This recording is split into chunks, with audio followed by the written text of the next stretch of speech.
Hey guys, so I got a quick video on a 2016 Volvo S60, how to reset the oil light or the time service for a light or maintenance light after an oil change. Very simple procedure, no special tools are needed. First thing I'm going to do is press and release this button right there real quick.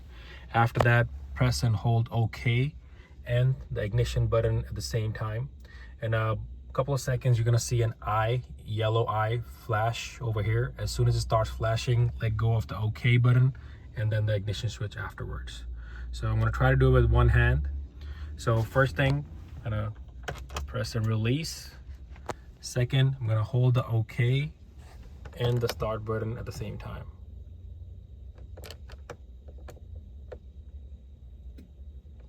See, the ignition comes on.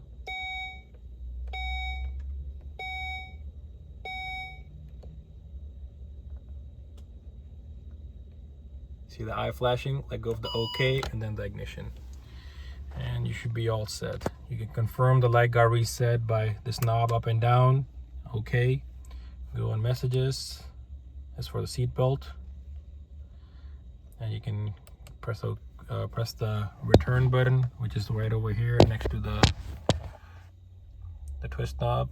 Press reset or back. Go back to service status. Press OK, and you can see it's been reset for 10,000 miles or 12 months. So very simple procedure. It's just gotta do them real fast.